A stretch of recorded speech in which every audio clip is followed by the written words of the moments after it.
আসসালামু আলাইকুম ওয়া রাহমাতুল্লাহি ওয়া বারাকাতুহু। হযরত আলী রাদিয়াল্লাহু তাআলা আনহু আ ৩টি বিষয়ের কথা বলেছেন।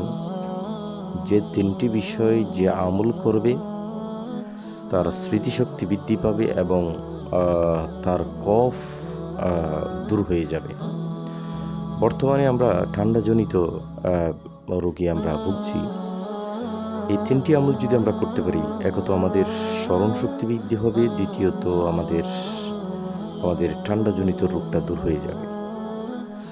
প্রথমত আস-সাওয়াক, তিনি বলেছেন যে বেশি, বেশি করে মেসওয়াক করা, ওয়া সওমু, দ্বিতীয় নম্বর হচ্ছে রোজা রাখা, ওয়া কিরাআতুল কোরআন, এবং কোরআনে কারীম ভালোভাবে তেলাওয়াত করা।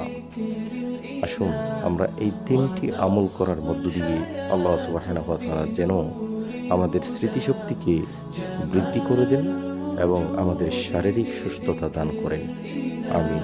আসসালামু আলাইকুম ওয়া রাহমাতুল্লাহি ওয়া বারাকাতুহু।